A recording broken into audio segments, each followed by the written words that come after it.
Fala aí, meu povo! Como é que vocês estão? Eu queria ter feito esse vídeo antes, mas eu vou confessar para vocês que eu não sabia muito bem sobre o que falar. Existe algo muito óbvio de se falar. O Fluminense jogou muita bola contra o Borussia Dortmund. Acho que foi um jogo taticamente muito bom do Renato Gaúcho contra o Niko Kovac.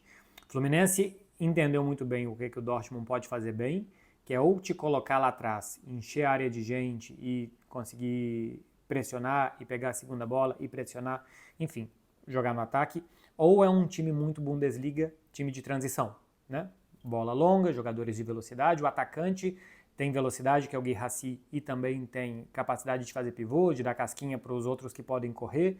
A Adeyemi pode correr muito, Brandt pode correr bastante também. Pelos lados do campo, o Ryerson pode correr muito também.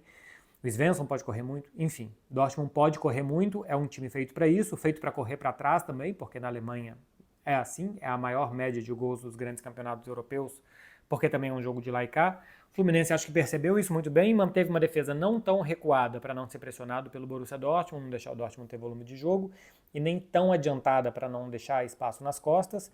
Uma muito boa leitura, acho que especialmente do Thiago Silva, para impedir o jogo de costas do Guirassy, e que ele saísse para abrir espaço para os outros, e também para determinar onde tinha que ficar a linha de defesa do Fluminense. Os atacantes marcando muito bem a saída de bola do Dortmund para que não pudesse o Dortmund construir por dentro e gerar jogo por dentro, que obrigasse o Dortmund a um chutão esse que o Fluminense já estava esperando.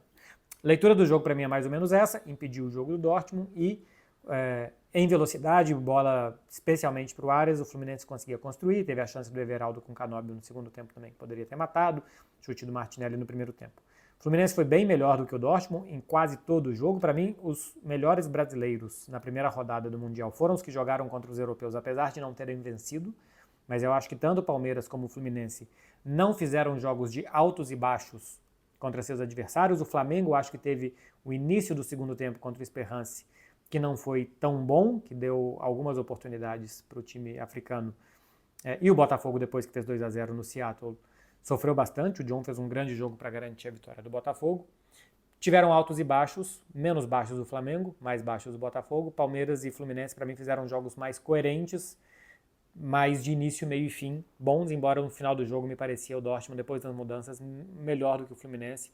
A sensação é que o Fluminense deixou a vitória escapar até o minuto 70, 75, quando eu acho que foi bastante melhor. Enfim, resumo de jogo é esse. Eu sei que o grande debate que existe hoje no Brasil, em redes sociais, em programas esportivos, é a capacidade dos brasileiros de enfrentar os europeus. Eu até postei hoje nas minhas redes sociais, na verdade só lá no Instagram, na verdade só lá no Story, eu repostei um vídeo que eu tinha postado em agosto do ano passado, um desses vídeos que eu faço respondendo perguntas, e uma das perguntas era sobre as chances dos brasileiros no Mundial, e o que eu achava em agosto do ano passado, eu continuo achando, que para jogar contra os superclubes europeus é muito difícil. Contra Real Madrid, Liverpool, que nem está no Mundial, Bayern de Munique, Barcelona, que nem está no Mundial, Paris Saint-Germain, a Inter de Milão de tempos atrás, não essa Inter de agora, porque essa Inter de agora é uma Inter de muitas mudanças. Acho que vai mudar a filosofia, vai mudar espírito, já mudou o técnico desde a final da Liga dos Campeões. Contra esses eu acho mais difícil de se disputar. Contra a classe média da Europa, eu acho que os bons times brasileiros podem jogar. Eu acho que se a gente for pegar Palmeiras e Flamengo, que há muito tempo são os melhores times do Brasil, alguns anos são melhores, outros piores, mas estão sempre ali, eu acho que Flamengo e Palmeiras ficam ou no G4 ou muito perto do G4 em todos os campeonatos. Acho que ficam no G4 em todos os campeonatos, menos no inglês, de vez em quando no inglês, algum deles eu acho que ficaria, de vez em quando não, brigaria mais ou menos por ali. Assim como a gente viu o Liverpool recentemente ficando de fora de Liga dos Campeões, o Chelsea ficando de fora de Liga dos Campeões, o Manchester United foi lá para baixo, o Manchester City essa temporada flertou muito seriamente com ficar de fora da Liga dos Campeões. Assim como os grandes times da Inglaterra de vez em quando estão ficando de fora, eu acho que Palmeiras e Flamengo de vez em quando ficariam de fora, mas eu acho que brigariam por G4, não pelo título, mas por G4 na Inglaterra. Não pelo título, mas entre os 3 primeiros da Espanha, ou do terceiro, quarto lugar da Espanha. Não pelo título com o Bayern de Munique, a não ser nessas últimas 2 temporadas aí muito ruins do Bayern, se bem que uma delas teve o Leverkusen, que foi uma coisa muito fora da curva, mas brigaria entre os outros 3 dos 4 primeiros colocados na Alemanha. E na França a mesma coisa, o Paris Saint-Germain tende a sobrar, e um bom brasileiro ficaria na segunda, terceira colocação. Isso eu já achava ano passado, eu continuo achando esse ano.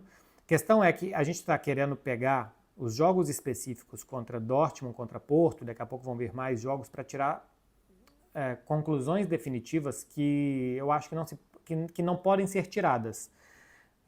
Ou pelo menos não precisariam delas, por exemplo. Eu tenho essa sensação, que eu já tinha antes e que eu continuo tendo, de que dá para jogar contra os europeus bons, não digo só médios e ruins, contra os europeus bons, eu acho que dá para os bons times brasileiros jogarem. Mas estou vendo gente dizendo, o Dortmund perdeu do Bochum, que foi rebaixado, então o Dortmund não é nada demais. Se a gente for pensar assim, o Barcelona não ganhou do Betis. Então quer dizer que o Betis pode jogar de igual para igual e disputar contra o Barcelona e que o Betis iria para a final da Champions? Não. O Barcelona ganhou uma de 1-0 e perdeu uma de 1-0 para o Leganés. Quer dizer que o Leganés joga em grau de igualdade com o Barcelona? Não. Resultados no futebol de vez em quando acontecem. Se a gente for analisar só os resultados esporádicos de vez em quando, a gente vai chegar a qualquer tipo de conclusão que a gente quiser. Que a Inter ganhou do Barcelona por 1 gol e o Paris Saint-Germain ganhou da Inter. Quer dizer então que o Paris Saint-Germain faria 5 gols no Barcelona? Também não. Todo mundo que consegue ver 2 palmos à frente do nariz, mais ou menos, entende isso, e a não ser que queira defender muito assiduamente algum argumento, consegue entender que existem os contextos e contextos. Eu acho que sim, dá para jogar contra os europeus, contra alguns dos europeus, em muito bom nível. E o que eu acho que o Mundial tem que mostrar pra gente, e esse é o ponto do vídeo, eu não sabia muito bem o que falar, depois de 6 minutos eu chego onde talvez seja o que eu queira falar. O Mundial não deve servir pra gente chegar à conclusão que o futebol europeu não presta, ou que é muito pior, ou que são superestimados, ou para a gente mostrar para os europeus e para conseguir uma valorização internacional da Liga Brasileira. Eu acho que isso vai acontecer se a gente chegar na final, chegar com 3 times brasileiros nas semifinais, talvez isso possa acontecer, mas a tendência é que nem assim acontecesse. Eu acho que ter atuações que dão orgulho no torcedor dos seus times e que deixam o torcedor dos outros times brasileiros, apesar de não ter uma vitória, mas pensando, achava que ia chegar lá e ia tomar uma goleada e que ia poder zoar o meu rival e tal, que não acontece.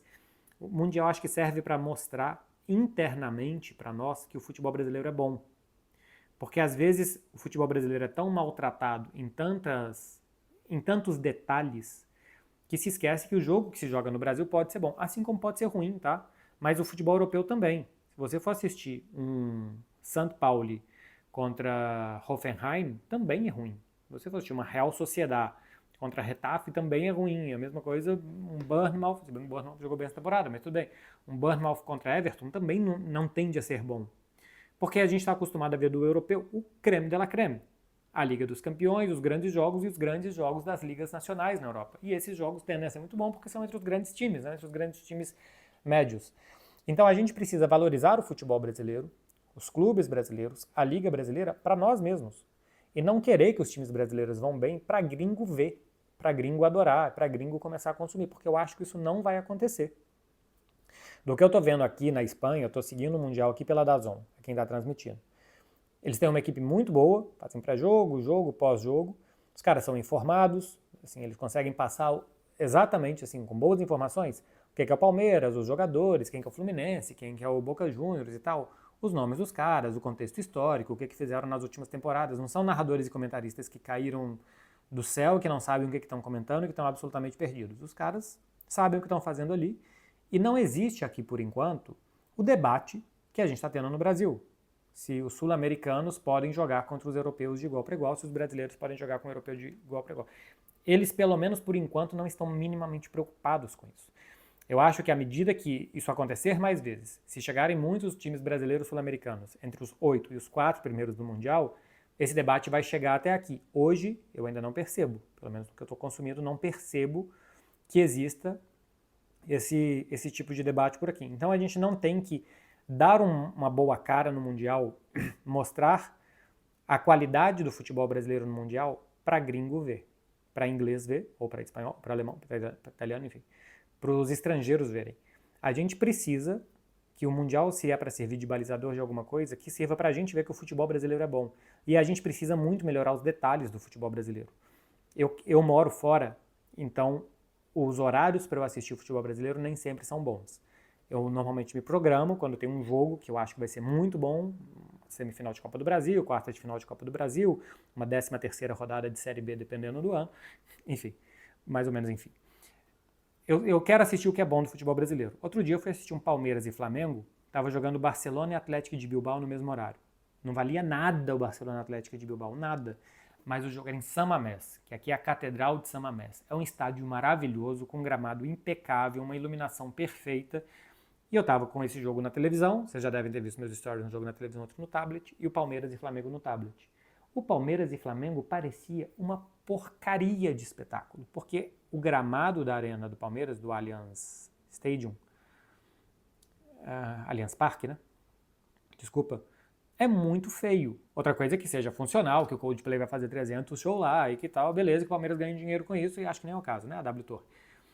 Mas é muito visualmente feio para quem está assistindo e não seja torcedor ou do Palmeiras ou do Flamengo. E é muito feio há muitos anos. O Palmeiras é um dos grandes times do futebol brasileiro e é feio ver jogo do Palmeiras. Depois tinha um jogo do Atlético lá na Arena MRV, não sei como é que está esse ano, mas era feio ver pela TV e ao vivo também o gramado da Arena MRV. Isso são as gramas artificiais, né? O do Newton Santos é melhor, mas em outros gramados naturais a grama também é muito feia e o estádio parece às vezes que está meio vazio, embora esteja melhorando a média de público nos estádios brasileiros. Tem o Fred Beckler explicam que eu já não sei se saiu ou se está para sair, porque a gente gravou alguns seguidos sobre isso, sobre a melhora de público no futebol brasileiro e está mais atrativo, enfim. Mas a envelopagem não é boa. Como se mostra o evento não é bom. Fora isso, a quantidade de faltas, o juiz que quer aparecer. Estava assistindo o Cruzeiro e São Paulo outro dia, o árbitro foi dar um cartão para o Matheus Pereira e eu não sei se de forma de provocar ou não, disse que não conhecia o Matheus Pereira. Se um árbitro do futebol brasileiro não conhece quem é um camisa 10 do Cruzeiro, ele é um mau árbitro, porque faz parte do trabalho dele se informar quem são os jogadores. E não é um reserva de um time pequeno, é um titular de um time grande, que chegou até a seleção brasileira, né? E é um titular há algum tempo de um time grande. Então não sei se é porque o árbitro quer aparecer, quer mostrar autoridade, quer mostrar que desdenha de jogador, que esse tipo de coisa acontece. A capacidade dos goleiros que estão ganhando de se contundirem também no Brasil é muito grande. Sabe, tem pequenas coisas, tem pequenas coisinhas que irritam muito e que fazem parecer ruim o futebol brasileiro, e ele não é. O Mundial talvez sirva para mostrar que é possível jogar bom futebol no Brasil, que talvez a gente jogue bom futebol no Brasil e a gente só não perceba. Ou que talvez seja possível jogar bom futebol no Brasil, mas a gente está mais preocupado com a burocracia e em pequenos atalhos e em pequenas artimanhas do que em jogar bola. Porque quando você chega no Mundial, tem que jogar bola, porque você não vai ter todo esse entorno que tem e tal, que você precisa chegar lá e jogar, é possível chegar e jogar. E eu repito, a gente não tem que mostrar isso para gringo. Talvez o Mundial tenha que servir como uma grande autocrítica, que é por que dá para o Fluminense, para o Palmeiras, e tal, para eles jogarem assim contra os europeus, e por que a gente não joga assim quando chega no Brasil. Por que quando chega no Brasil, quando tem uma falta, é um bolinho em cima do árbitro? Por que tem que querer ganhar tempo? Por que tem que querer discutir? Por que tem que querer levar vantagenzinhas e não se possa ter uma melhor educação de futebol? Enfim, era mais ou menos isso que eu queria falar. Se joga bom futebol no Brasil, tá? Porque quando eu assisto, eu gosto de ver os bons jogos, eu consigo ver muitas qualidades nos jogos. Qualidade técnica, qualidade tática melhorando, com a chegada de técnicos estrangeiros eu acho que tem melhorado a qualidade tática do futebol brasileiro. Bons jogadores que daqui a pouco os grandes clubes que têm muito dinheiro vão pegar e vão levar, mas a receita do futebol brasileiro também melhora nos últimos anos, graças à chegada de casas de apostas, o que melhora muito a arrecadação dos clubes com patrocínios, melhora de cota de televisão, melhora da presença de torcedor, de sócio-torcedor, então tem melhorado a capacidade econômica dos clubes brasileiros. Outra coisa é se eles vão pagar ou não as dívidas que eles deveriam pagar. Mas a gente pode reter por algum tempo mais os grandes jogadores, os bons jogadores. Então, a minha conclusão, depois de 2 jogos de brasileiros contra europeus, e que está gerando uma euforia muito grande no Brasil, e que eu não estou eufórico porque era o que eu esperava. Tem um vídeo meu de um ano falando que eu esperava que os brasileiros pudessem jogar bem contra os times bons. Não estou falando de médios, tá? Os times bons. O Dortmund é um bom time, é um time de quartas de final de Liga dos Campeões. No ranking da UEFA está acima do Barcelona, inclusive, pelo que desempenhou nos últimos 4, 5 anos. Eu acho que os brasileiros podem jogar. E eu acho isso não agora, depois de Palmeiras e Porto e de Fluminense e Dortmund. Eu acho isso já há muito tempo. E eu acho que a gente tem que perceber o que está acontecendo no Mundial para levar para dentro de casa. E não para fora. Não é para os gringos verem. Não é para mostrar para o mundo, porque acompanhando as transmissões aqui, eu acho que o mundo não está tão interessado por enquanto nisso. É mostrar para a gente mesmo no Brasil que dá para jogar, então que a gente cuide melhor do nosso futebol, que a gente cuide melhor dos detalhes para que o nível de jogo seja melhor. É isso, meu povo. Eu volto com mais do Mundial. Tomara que tenha muito mais para falar dos brasileiros contra os europeus, de nível de jogo, dos jogos mais importantes quando forem a partir do mata-mata. Acho que a gente vai ter muitos brasileiros por lá para falar e vai ser interessante continuar avaliando isso daqui. Um beijo para vocês, hein? Até o próximo vídeo. Tchau, tchau.